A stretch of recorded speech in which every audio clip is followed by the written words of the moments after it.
Muy buenas noches. Tras los pasos de la soga están hoy quienes por 19 años fueron sus compañeros de armas, antes con permiso para limpiar las calles de supuestos delincuentes, hoy señalado como cabecilla de una red de sicarios. Algunos lo vinculan con por lo menos 35 ejecuciones extrajudiciales. Las historias sobre su proceder pululan en todo Santiago, y es que durante 19 años, el hasta hace poco primer teniente de la uniformada, Fernando de los Santos, conocido como La Soga, infundió el terror en los barrios de la ciudad corazón. Es un miembro de la policía ciertamente muy conocido aquí en Santiago. Arbano Landestoy es abogado de la familia de Elvis Sebastián Valerio, una de las supuestas víctimas de La Soga y por cuya muerte se inició el proceso judicial que ha desatado su búsqueda. Es una persona que ha asesinado a muchos ciudadanos bajo el amparo de su uniforme. Su estela de terror y muerte inició en la década de los 90. En 1999, siendo sargento, fue herido en un supuesto intercambio de disparos en el que murieron 3 civiles en Los Ciruelitos, en Santiago. Allí las historias sobre su saga criminal no terminan.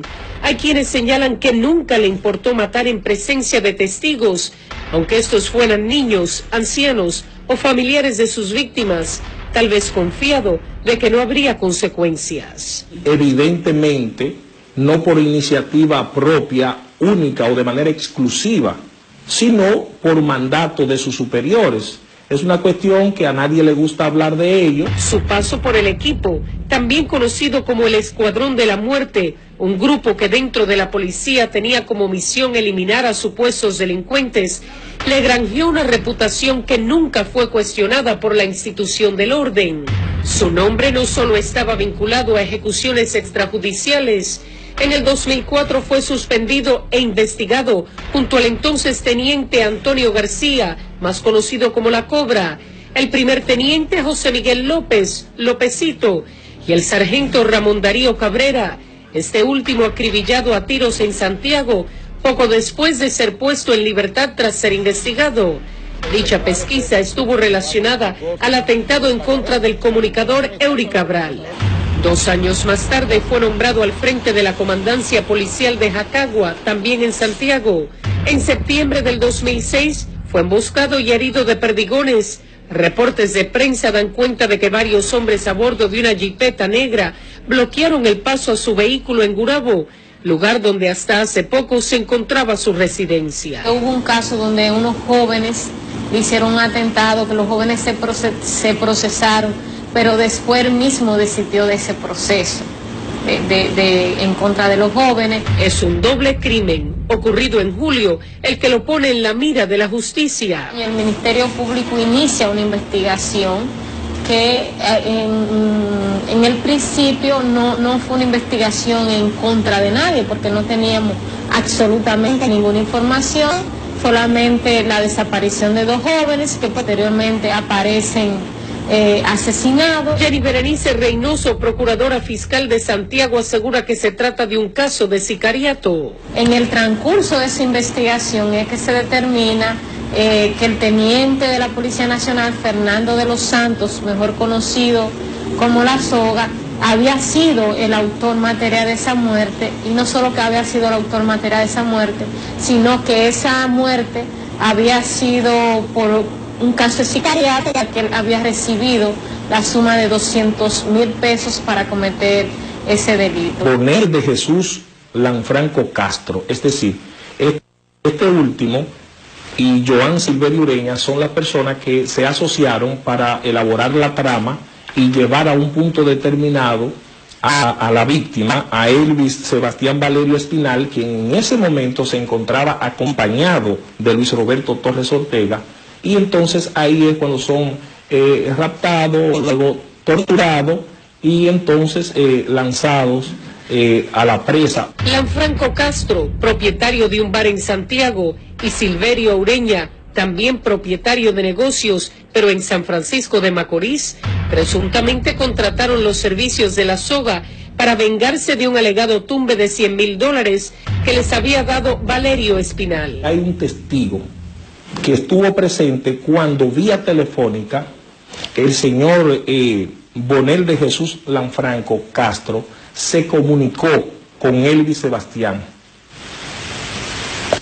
con el propósito de reunirse a los fines de acordar un asunto entre ellos, pero que todo obedecía, en realidad, todo obedecía todo era la intención de llevarlo a ese lugar determinado para que se produjera lo que ya sabemos. Testimonios recogidos por las autoridades dan cuenta de que Valerio Espinal fue contactado por Lanfranco Castro, quien le propuso recibir desde Estados Unidos 500 kilos de heroína y 500 de cocaína. Dicha transacción sería la carnada para llevarlo al lugar en que la soga lo secuestraría, torturaría y posteriormente asesinaría. Antes de que se materializara el crimen, Valerio Espinal se reunió varias veces con Lanfranco Castro, una en la estación de gasolina conocida como La Ceibita, en otra ocasión detrás de la agencia Ochoa, según consta en la solicitud de medida de coerción de 2 de los imputados. A propósito de este caso, es que se ha interesado la jefatura de la policía presuntamente en perseguirle. El jurista sostiene que la soga es una creación de la uniformada. Él decidió formar tienda aparte, hacer sus propios negocios, pero ese es un monstruo creado por la propia policía, como hay otros que no se mencionan ahora, pero que están ahí y que son igualmente personas que actúan en esa misma forma, es decir, al margen de la ley. Hay otros procesos a los cuales se vincula esa persona y ya había una investigación en contra de él desde antes de esa muerte.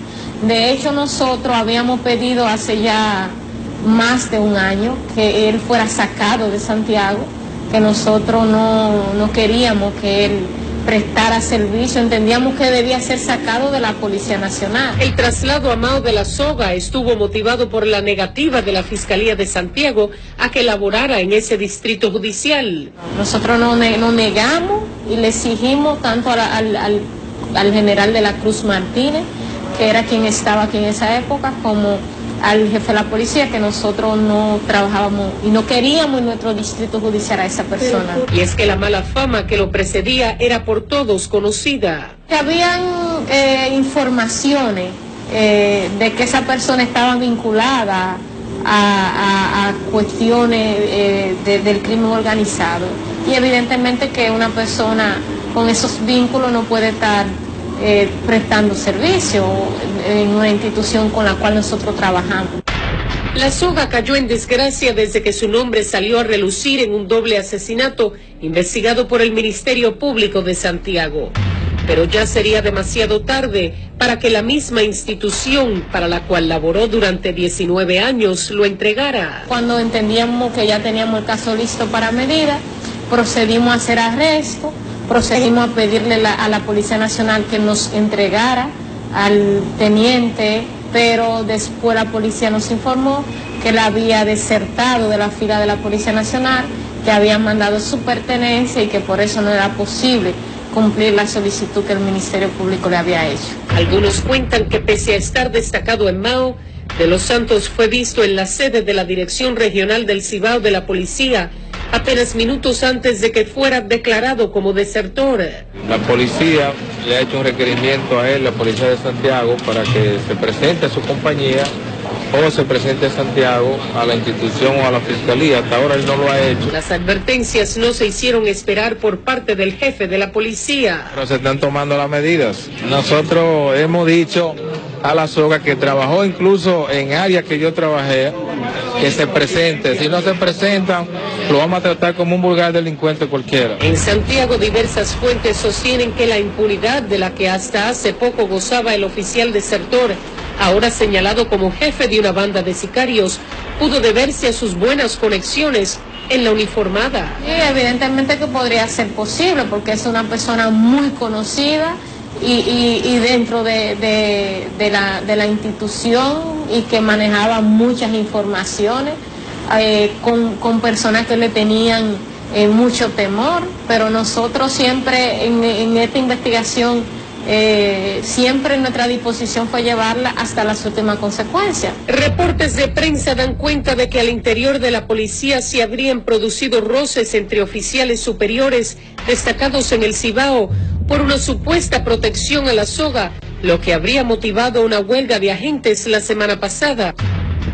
Las crónicas señalan a los coroneles Roberto Salcedo Santos y Gabriel Santos Melo como quienes habrían protagonizado el encontronazo. Melo supuestamente se molestó porque la investigación realizada por su compañero de armas, conjuntamente con el Ministerio Público, señalaba a la soga como el asesino de los dos jóvenes, cuyos cadáveres fueron encontrados flotando en las aguas de la presa de Bao. Esto fue negado por el jefe de la policía, quien casualmente acudió a la Dirección Regional del Cibao, según explicó, a saludar a los oficiales, ya que se encontraba en la zona atendiendo asuntos familiares. No ha habido ningún incidente de esa magnitud que se ha planteado. Naturalmente, hay algunas veces en una investigación, que yo he participado en muchísimas, surgen inconvenientes porque los investigadores tienen planteamientos diferentes de cómo enfocar el tema. Pero a eso de que se llegue a un acto de indisciplina, que nosotros no lo vamos a tolerar. Polanco Gómez descarta la supuesta protección por parte del oficial superior. No hay resistencia, no hay protección. El coronel Melo estoy seguro, que es la primera vez que trabaja en Santiago. La soga ha sido un policía siempre de Santiago, de ese entorno. O sea que él no lo conoce. Y no creo que vaya a protegerlo sabiendo que el jefe de la policía, que la fiscal de Santiago, que la República Dominicana, que un juez dictó una orden de arresto. No creo. Los bienes de este ex primer teniente también están bajo la lupa del Ministerio Público. Esa es una parte que también está investigación y como nosotros preferimos no dar detalles sobre esa parte aún. Hay quienes especulan de que este personaje, que parece sacado de la ficción, podría encontrarse fuera del país. Se está investigando, no tenemos informaciones que dar de manera precisa para no cometer errores, pero estamos investigando. Aunque actualmente solo es investigado por el doble crimen de los jóvenes residentes en el Ensanche Libertad, no se descarta la apertura de otros procesos en contra de la soga, pues familiares de por lo menos 10 de sus supuestas víctimas podrían estar haciendo contacto con las autoridades.